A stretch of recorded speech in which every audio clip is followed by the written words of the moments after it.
Hey, this is Christina Simmons with the Say Yes to Holiness podcast. I'm so excited to be here with Justin Randsdorp today. He's doing some phenomenal work, particularly with men, and I wanted to share, give him an opportunity to share what he's doing, so that way other people are able to be aware of it, and then also they can take the opportunity, perhaps, to reach out and to work with him. But in a particular way, I think is so important the work that he's doing, especially with men right now. But Justin, go ahead and introduce yourself, where you're at, and just a little bit of background about yourself for our audience. Well, thanks so much, Christina. Yes, my name is Justin Randsdorp, and in so many words, let's see, credentials: bachelor's of science in kinesiology, master's of science in occupational therapy, health enthusiast, wellness coach, health consultant, but those are just titles. So for me, so much of what I do is helping men become unstoppable, harnessing and fixing those areas that need to be fixed, because so much of what we are taught is one component of it, but there are all these other areas that really need to be conceptualized to produce the ultimate result. So in an extended definition, that's what I do. That is awesome. So I think your journey of how you got where you are, kind of the lessons that you had along the way that got you to where you are, is a fascinating one. I would love for you to be able to share how it was that you kind of came from that place where you're saying all these titles, all this kind of traditional perspective, and where it is that you are today. Would you be willing to share some of that? Absolutely. Yeah, sure. Something to consider for our viewers is this. There's a logical fallacy that exists in taking an argument from a position of authority. Okay. In other words, because this white coat, this doctor said this, then it's true. Or because this so-and-so, you get the concept, right? Oh, yeah. I learned that fairly quickly within about a year or two of my life. I was diagnosed with a condition called Hashimoto's thyroiditis. And the long and short, my immune system attacks my thyroid, so thus it works less. And then you have all the physical and mental symptoms of that. But the real cause of that, in so many words, was a drug that I took back when I was a teenager, because when you're a teenager, you care about appearance. So acne medication became something I started looking into, and I took something very, very strong that certainly altered the way my body metabolizes hormones, in so many words. So that said, problems started coming, one in particular being Hashimoto's. So that said, I went to the pros. I went to the people that would fix this, right? Because just like when I was sick and had a sore throat, I go to the guy in the white coat and, hey, I feel better 10 days later. Great. Okay. So same mentality, do the same thing. What we're talking about is a difference in, that understanding of medicine triage versus like looking really into the picture of what needs to be fixed. And I hit that wall that I didn't even know existed. And once I did, I had to then start really taking it upon myself and learning from other doctors and other people that were more educated in this way. So as I took that journey, in the back of my head, I was always like, God, if this is happening to me, I wonder how many other guys this is happening to for any kind of medication or for any kind of reason, right? And so, but at the same token, I know I was going through it. So for me, it was, no, I need to see this through to a point where I feel like I could then educate and then assist and help other men in this way, and women for that matter. So that said, I arrived at that point about 3 years ago, and along the way acquired a master's of science in OT, like I had mentioned, bachelor's of science in kines. And so those just kind of added, or just kind of facilitated some of the concrete or some of the foundational work. But really, I think any person that masters their craft understands this, that one, you are never done learning. And two, it is a tenacious, it has to be a fervent pursuit in a certain area. And for me, it's male wellness, because I know what it's like not to have that. And it's awful. And if it's especially outside of something that you even know, I want to help you. I want to help you out of that in every way possible that I know and have experienced. So yeah, that comes with a team of physicians, that comes with a biochemist, that comes with what I've learned that you really need is this very comprehensive approach. So yeah. Well, I think, you've talked about that comprehensive approach before, and I think there were 4 areas that you said that people should focus on. Could you elaborate on that a little bit? Sure. So yeah, the 4 areas that I tend to focus on are, number 1, the physical, number 2, the spiritual, number 3, the social, and number 4, the mental. You can exchange them in any order. It's not that they have any more or less importance. I think it's more understanding how they relate to each other that becomes the key understanding here. So yeah, right. If we're talking about physical, what we experience in this physical paradigm that we exist in this reality, is going to have an impact on what's going on mentally, right? Like take for example, if I were to smack my thumb with a hammer, okay, in that moment, I'm not thinking about bliss. I'm not thinking about something joyful. I'm thinking about my swollen thumb that is killing me right now, right? So our physical world has a very strong impact on our mental well-being. Understanding that in the sense of the bigger picture becomes important, because when the physical body is inflamed, is out of sync, has issues, ailments, this, that, whatever, then the mental processes are going to have a harder ability or a more difficult ability to do their job. And then, of course, that ties into spiritual. And then, of course, that ties into social. Try walking into a crowded room where you need to talk to a lot of people while your thumb is swollen and killing you because you smacked it with a hammer, right? Right. What you need to realize is that's an extreme example of really what's going on with most of our bodies, because of so much that we're inundated with that we don't know about. So yeah, so there's that physical connection to the rest of it. Every single one of those is going to have that same type of relationship, where if the quality, not quantity, if the quality isn't there, then the whole picture suffers, the whole reality suffers. So focusing on each of those areas individually, understanding that they have an indirect relationship with each other becomes crucial, becomes key. And this is where, for guys that are focused on weight loss, this is why weight loss failed them, because they forgot to take the whole picture in. Same thing for somebody that's trying to get out of depression. Well, if their hormones and if their cellular health isn't good, golly, that's going to be so much harder to try to get to that mental state of well-being where you're not depressed. So yeah, that's kind of those components in a picture put together. Is there a way that you take people through, or is there a way for people to be able to kind of like measure, that, all of those different aspects, in some way, so they're able to kind of figure out, is everything out of whack? Is everything balanced? Is it, so what is it that you do when you work with people for them to be able to assess where they are, if something's out of whack physically, mentally, Right. Yeah. Great question. So yeah, so this is where my therapy degree and certifications kind of come into the picture, right? And just kind of what I'm taught. Not that I'm working as an OT in this component, but that skill set applies. All right. So this is where we talk about a SOAP note, and some of our viewers, and maybe you, Christina, have heard of that before. So we're talking about subjective, objective assessment and plan, right? So subjective, I'm going to take in through a series of different assessments. Now, initially, there's that just consultation, really hearing about what it is that's going on for that person. And for me, chewing the meat, spitting out the bone.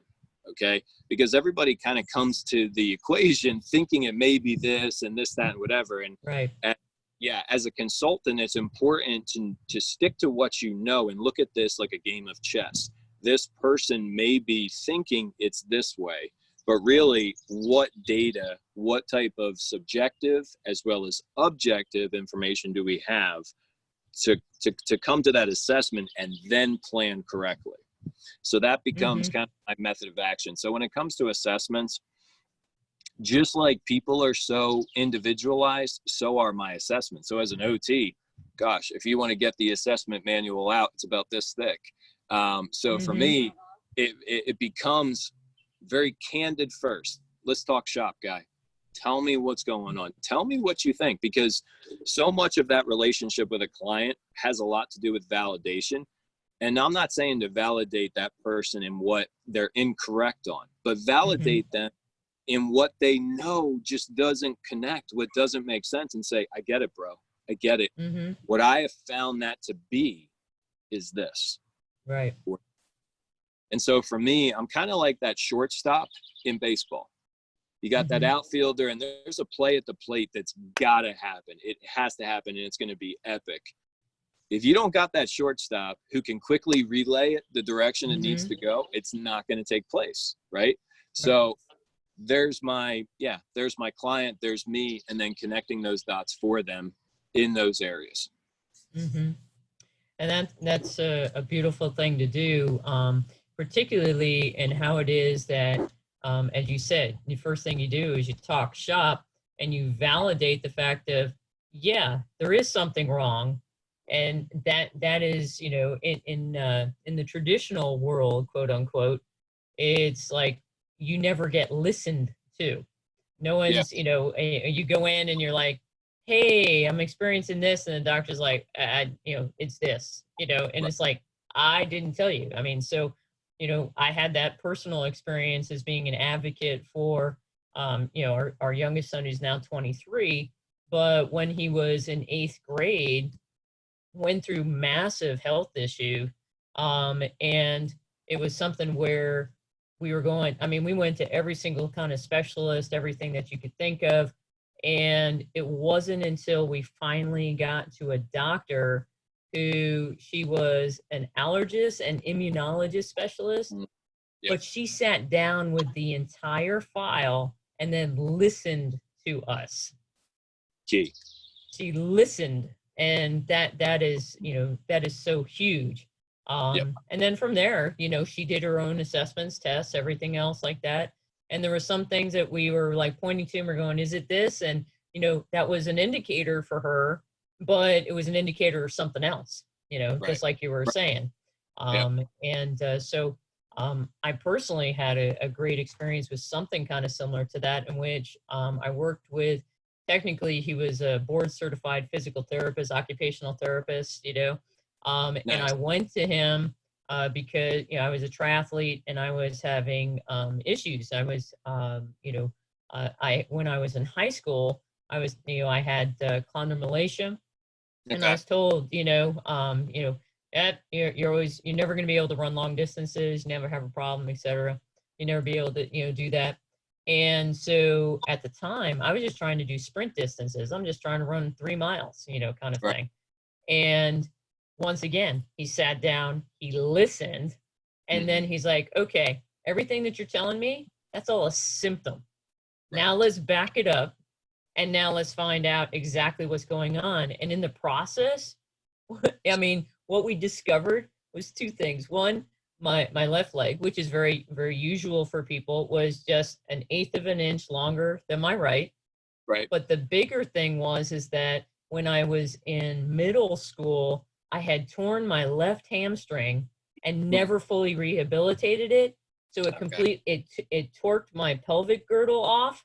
And then that was exactly what the problem was. And it was like, so we spent, you know, but it was the fact of, he listened, did his assessments, and then he's like, okay, now let's come up with a plan. So I've experienced the beauty of that. And I mean, and I think that honestly, I feel like that's what frustrates a lot of healthcare workers today, because I'm odd to a degree, but there's a lot like me, you know, where because of the constraints on their job and the companies that they work for, this kind of discourse can't take place with patients because it's on a schedule and productivity and so on and so forth. And yeah, and then there's also, well, is this my scope of practice or not too?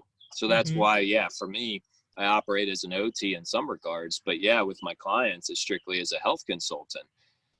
What's frustrating is hearing, yeah, how amazing of an experience that was, because you met a therapist and you met a physician that understood because they listened, you know. And even when you think about the word understands, I came across this recently, which is fascinating, right?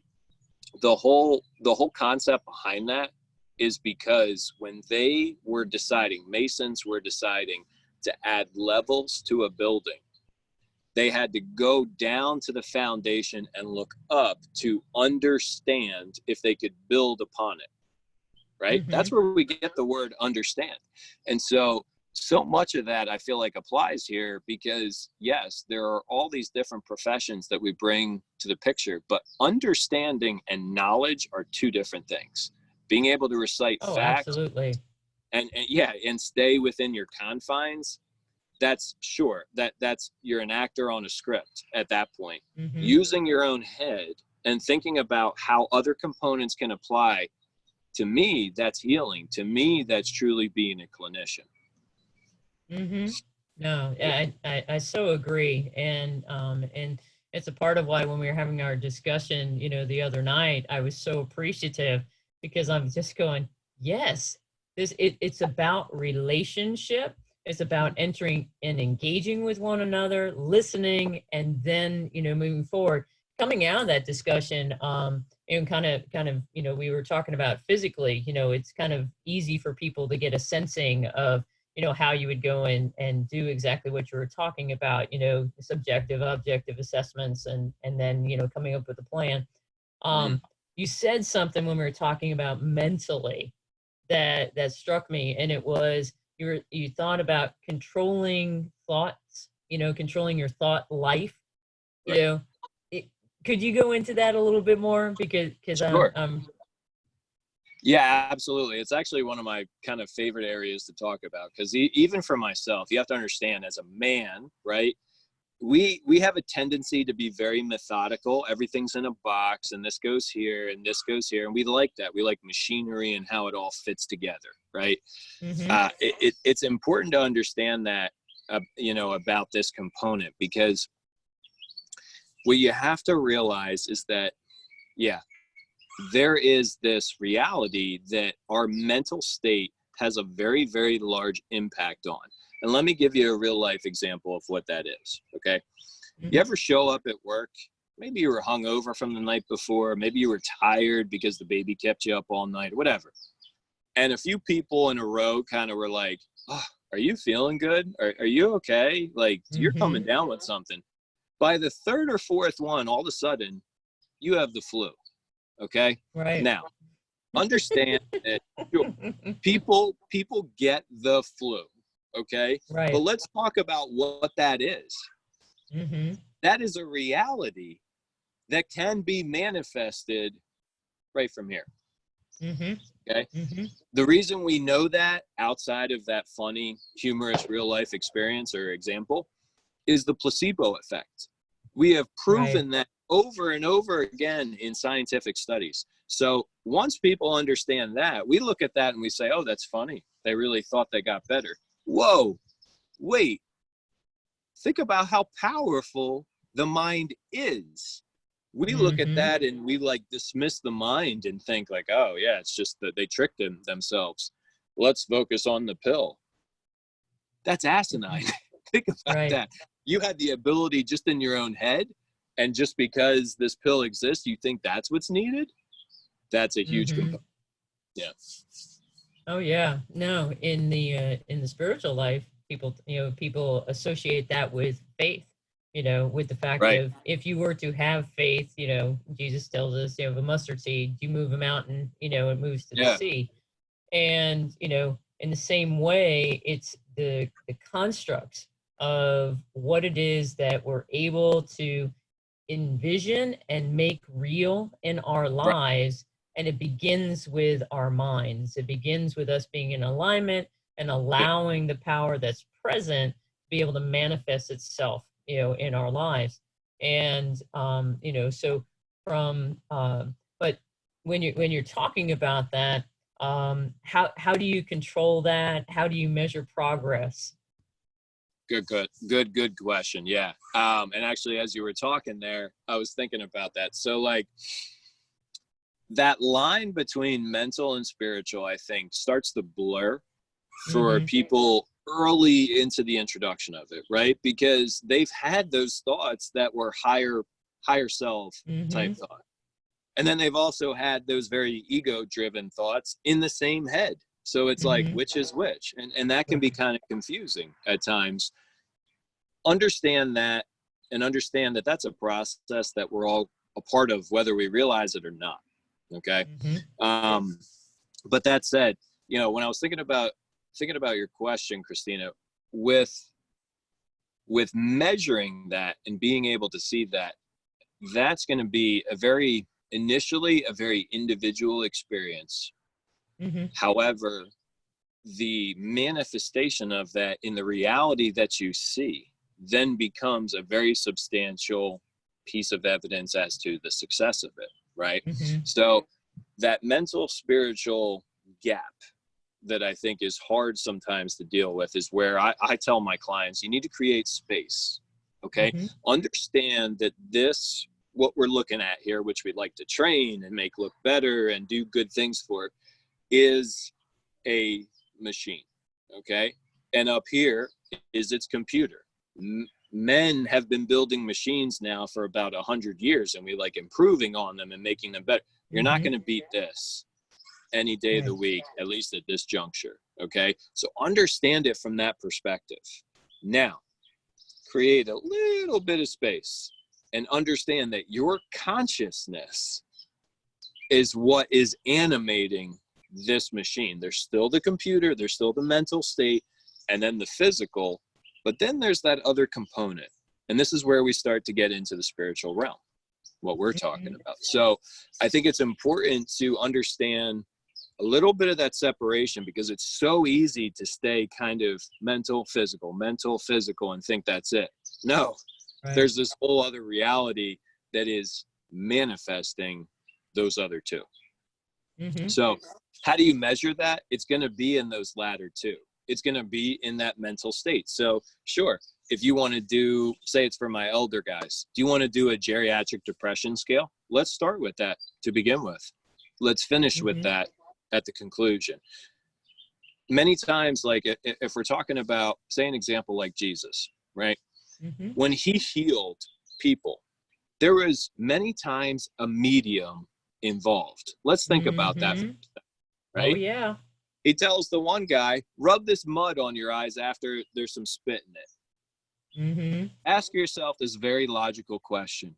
Was that magic mud and magic spit? No. The reason why we know that is what Jesus told them afterwards. It was your faith that healed you. But at times in this reality, we need some type of physical assistance to activate that. And that's why physical, spiritual, social, and mental are all interrelated, because if you neglect those areas and they're robbing from others, you're just going to kind of continue on the hamster wheel. Absolutely. And there was actually, going back to an experience, it was like a year, with our youngest son, and trying to figure things out. And we went to she called herself a chiropractor, but she was not, because she did not do manipulation. She, it was very much touch, and and it was probably the easiest way really was about alignment of energies and balance. And it was something where at the time he was experiencing a great deal of pain that was radiating, throughout, his shoulders and down his spine. Hmm. And she just did a couple of touches, couple of stretches, different things. And it was just like, and he was just like, oh my gosh, I just feel so much better. Right. And Right. and he made the connection. He's just like, so many people, probably Jesus had knowledge of the human body, of course, that Hmm. no one else, to the extent, Right. because he created it. Therefore, Right. he knows where to touch at what points, kind of Hmm. similar with acupuncture, etc. Of where it's like for everybody else who's watching, it's like magic. They're like, miracle. Oh my gosh, look at that, Yeah. So, you Right. have so many different examples in scripture, but it was that experience of where it's like, yeah, for other people, it's magic, because you don't Mhm. understand it. And as you said, beautiful, knowledge and understanding are two different things. Right. So, absolutely amazing. You also said, and you made mention about chess earlier in our conversation. I wanted to kind of come back because you made the analogy about the devil's in the details, and we're all playing chess with ourselves. Yeah. Um, and I'd love for you to kind of break that out a little bit more. Absolutely. Yeah. Yeah. That's a fun topic to go through. Yeah, with my clients especially, and even with myself. So, yeah, chess. Right. Anybody that's ever played chess understands. It's intense. It's thinking about several moves ahead, and that's what's very engaging about it. I think it's why it's stood the test of time as far as a game. I mean, that game goes so far back, several hundred years, right? Mm-hmm. And the reality behind that is because so many different scenarios exist, and that's Mm-hmm. life. In a sense, it's about the most watered down version of life if you think about it, because sure, life is Mm-hmm. way more variable than the game of chess, but if you had any representation of it where there are pieces, there are pawns, there are things that matter, there are things that don't, there is strategy. Sometimes things are down, but that's a good thing because it's setting the stage for things that are good. I mean, any person that understands chess, even at the Wikipedia level, this resonates with, right? So Mm-hmm. I've always, yeah, I guess personally gone back to chess just because it was something my father taught me at a young age, and Mm. definitely did not hold back. He totally kicked my ass at it, because that's what life will do to you if you're not prepared. Now, how does that Right. relate to the grander picture of it all? Mm-hmm. I think there's a point, again, knowing that most of the clients that I counsel are men, where we love to develop a craft. We love to become good at something. And I think even at the feminine level, I think that's absolutely true, especially you, Christina, when you think about Mm-hmm. your athletic career. So Mm-hmm. yeah, understand I'm always talking in that vein, just because obviously because of being a guy and counseling guys, but so much I think of what I talk about does resonate, with the divine female too, really, because Absolutely. aspects of it that are absolutely beautiful compared to our male energies, and that's why they complement each other. But that's a whole other Mm-hmm. topic. Um, that said, and pardon the segue, but Oh, when you're you fine. understand it from that position, right, that there are those components that need to take place and need to take place in that order, yeah, that's where, when it comes to some of these topics, I feel like it's very, very specific, and understanding it from that specific perspective. Mm-hmm. Yep. Oh, how very true. So, how do you kind of put that into practice with the men that you are working with, or in the groups that you do? Specifically the mindset, or specifically the spiritual, which component? All of it, kind of all of it together. How do you bring Oh, it all sure. together? Yeah. Absolutely. So yeah, with the initial consult, there's going to be a couple different call them red flags that I'll be noting in my own head and part of my evaluation process. They all tie together, as we've discussed tonight.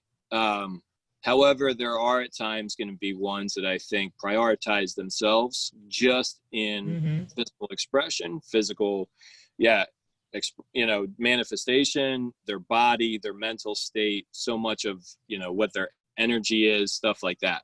So from there, we start delving into physical assessments, hearing about their workout history, their energy levels, their mood, their libido, their mental state, their spiritual state, what they think about spiritual states, what they think about mental states, physical states.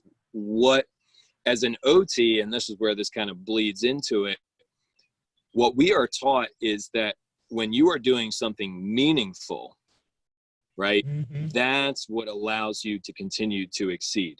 So that's why there's all these different diets, all these different workouts, all these different things that people can do to be well. Yeah, because there's all different kinds. You just need to find what is meaningful to you. And sure, that may be an infomercial. God bless you if you lose 100 pounds on an infomercial. I don't give a shit. Like, that doesn't bother me. It's more about understanding how all these pictures kind of complete one big picture. And so, that becomes kind of the steps to go through within the context of them. So, if somebody, like, take, for example, if I have a client who's an atheist, right?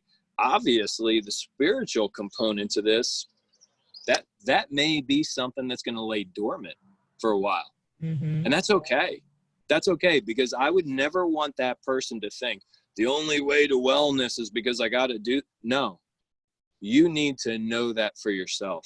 And what I find is within those components, as you are showing progress through those, if there's anything that's lacking, it starts to amplify. Think about when people are born blind or deaf. What other senses amplify the rest of them? And so to me, I think that relationship takes place where all of a sudden clients are like, hey, bro, so when it comes to the metaphysical stuff, could I talk? Sure, I'd love to talk to you about that. What are your thoughts? Give me some feedback. And then in my own way, I think, Christina, you'd probably agree.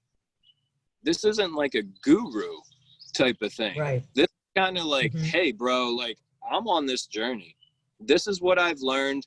And yeah, I'm kind of an autist in a way where I really like focusing on all this stuff. So if you want to know what I know, I'm happy to share it to help you, right? Yep. The white coat is removed. All the titles are removed. At that point, it's two people walking along a path trying to accomplish the same goal.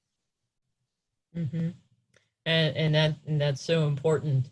I'm always fascinated by, so you kind of, shared your journey and the different kind of titles that you've gotten, but in the process, you have followed a different path than many people have. Can you share a couple of, kind of those influencers or those pivot moments, kind of those breakthroughs where you're like, you came across a thought or a book or a person of where it was just like totally went, blew your world and totally changed what it was that you were doing? Absolutely. Yeah. A couple different resources that have really helped me. One in particular is Eric Braverman, The Edge Effect. That's an amazing book to really understand how your mind works. As I always tell my clients, is that we are all so individual. And so understanding how your motor, how your engine runs becomes so crucial to that process. Okay. Freedom of Mind.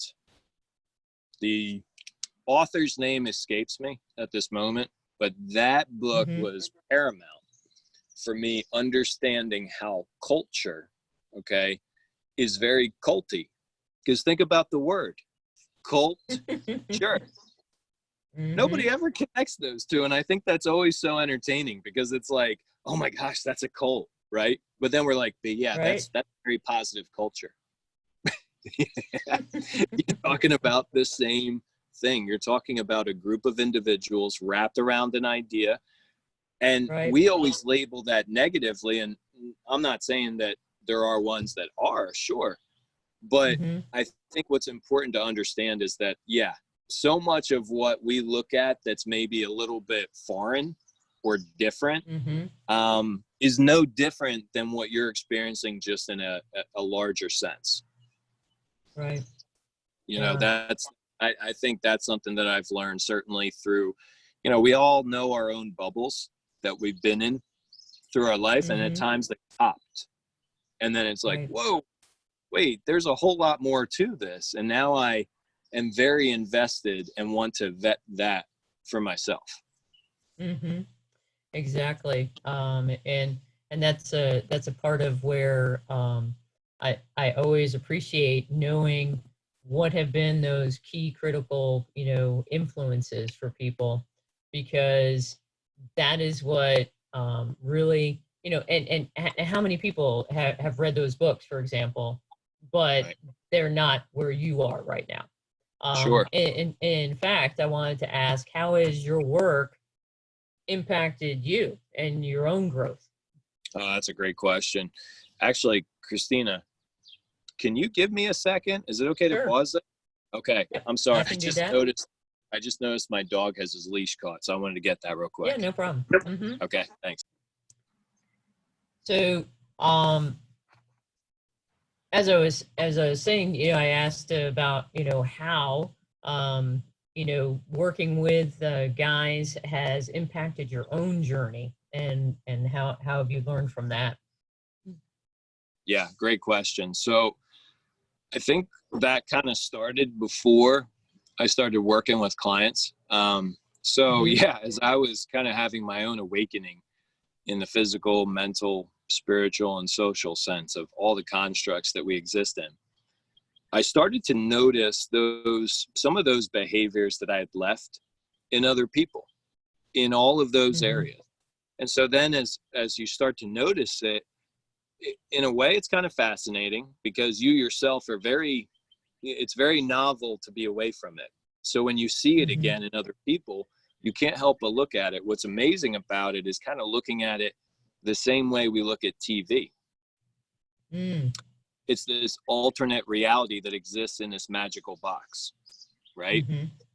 These people keep themselves in this imaginary box that we talk like this, we do this because of X, Y, and Z. And so I think that's an important part to consider, about this picture, because for me, once I started seeing that, it was like, oh, so I'm going to keep going my direction. But the other thing I'm not going to do is continue to watch kind of what's behind me, to see kind of like some of those telltale signs, so I know for myself. Once I did that for several years, it became instinctual when I'd be at I can remember being at my wife's high school reunion, just talking with perfect strangers so candidly, that would be bringing up things that I would consider were surface level concerns that they thought were just, that's where they stayed. And then just being like, hey, have you ever looked into acupuncture? Or, hey, what about your sacral chakra? And it's just like, wait, what? What are we talking about? Yeah, trust me. I've gone the route that you think you need to go. And here's where it stays. Right. Go here. And so once I had enough of those conversations, not because, my God, this is going on a decade of my life.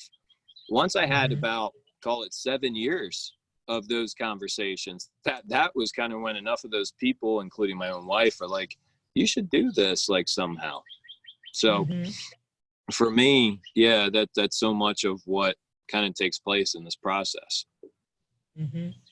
Yeah, I've found that to be the case in my own work, and it's something that, especially within leadership, just as a whole, and I think, it's something where you have to be attentive to your own journey, you have to be attentive to your own growth, you have to be attentive to modeling what it is that you're asking of your own people. And I think sometimes, we kind of talked a little bit in the panel, about my personal opinion about the fact that men really have a harder time in our society today because of this kind of skewed femininity, this understanding of what the feminine is. Yeah. But particularly when it comes to leadership now, of where there's kind of a limitation upon how it is that leading can be done.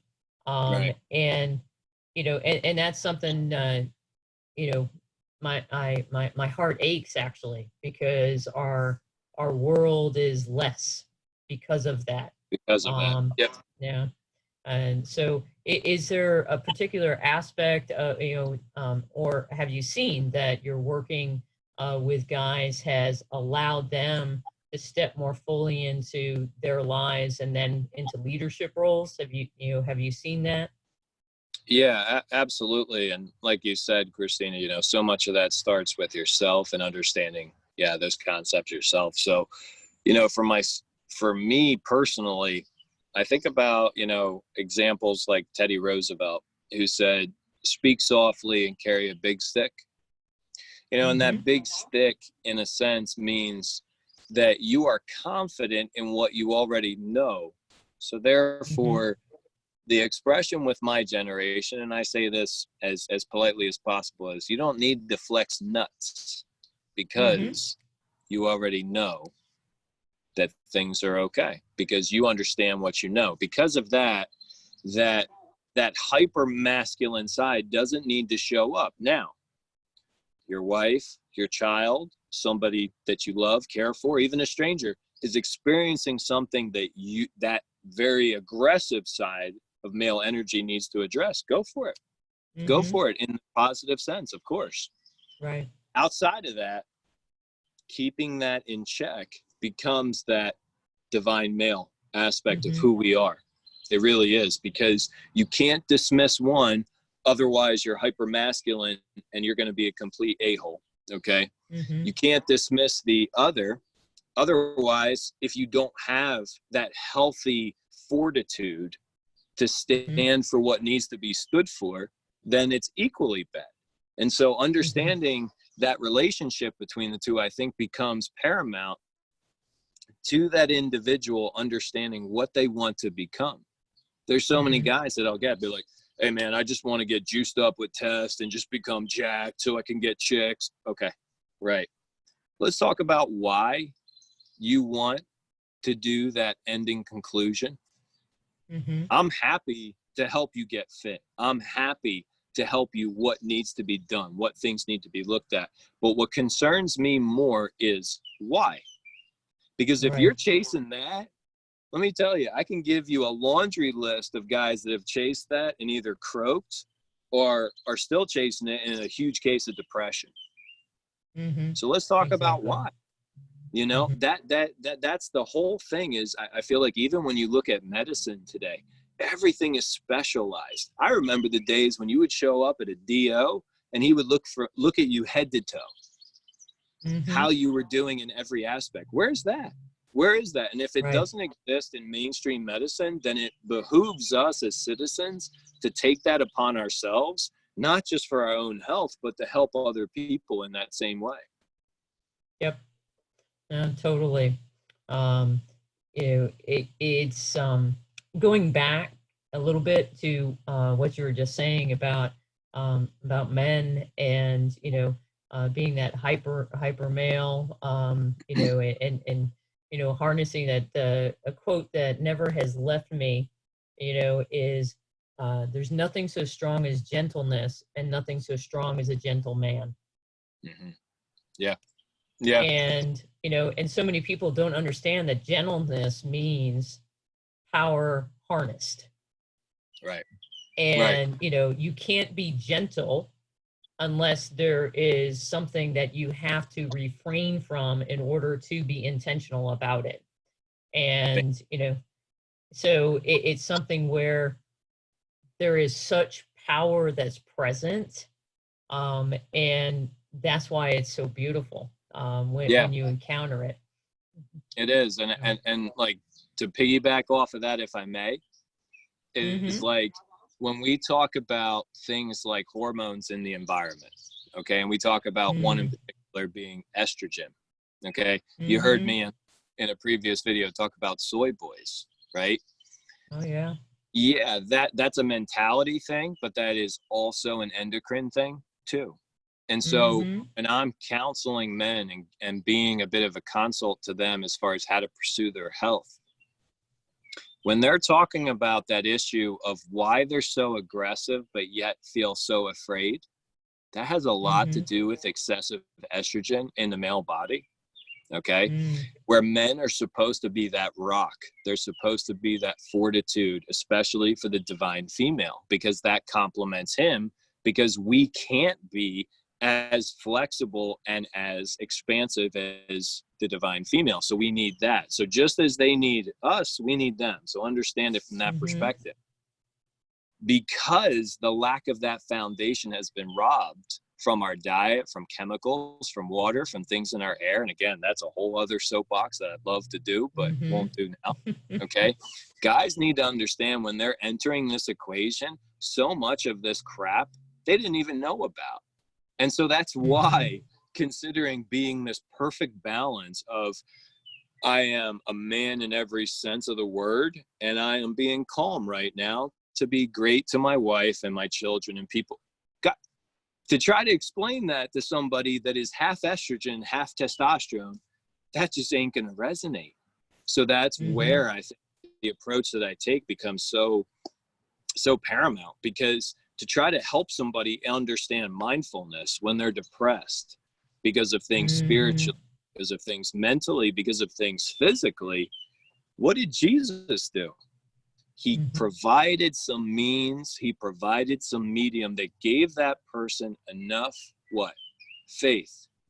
And once that activated, and then when we talk about faith, we're talking about frequency.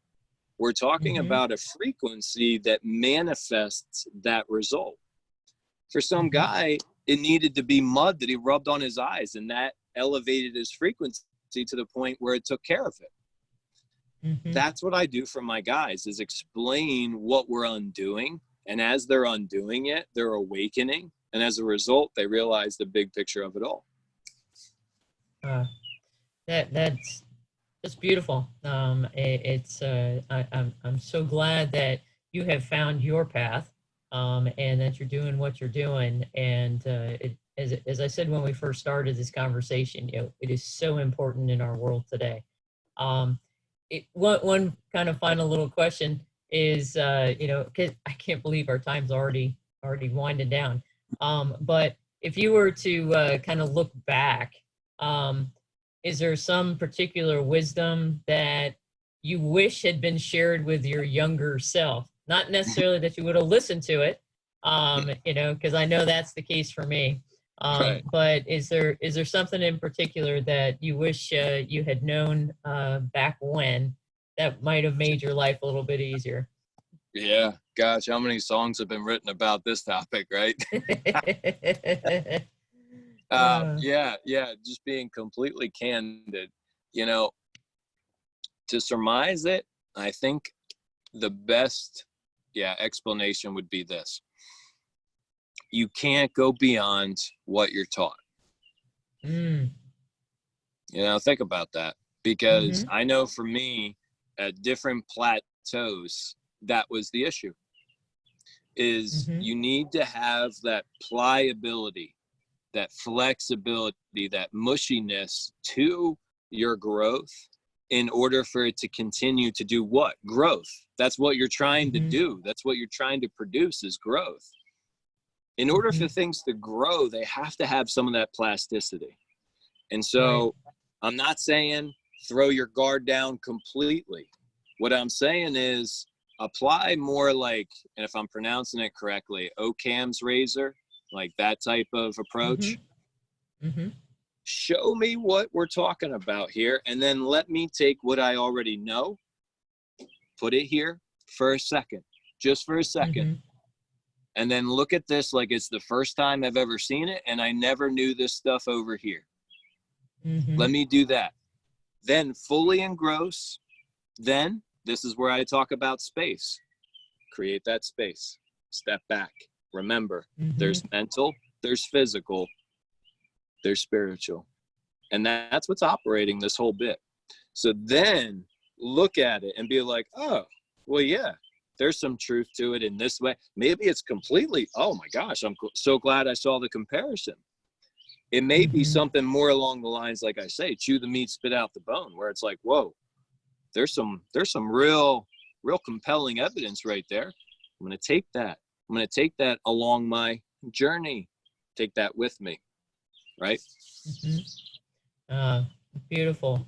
I always tell people that what you're talking about, that pliability, that continuous learning, we call it conversion, to be continuously converted to what's next, and to be open to it, and to know that there's I think it's Jenny Blake on her podcast. Her tagline is, "If change is the only constant, let's get good at it." There you go. Seriously. And it's, and that really has to be that mindset, that openness to continuously be seeking to become fully who we are. But the only way to do that is we keep going, and there is no stop point. There is no "you're done." Hey, That's right. There's always something else. But you know what? You had a couple of things that love to have another conversation with you in the future, particularly. Golly, food sources, and all of the hormone stuff and everything that's going on in our world, and the impact. Would love to do that again in the future, but for now, need to sign off. For anyone who's interested in learning more, getting in touch with you, where can they find you? So the easiest way to reach me is going to be on Facebook. That's going to be the Unstoppable Man Health Plan.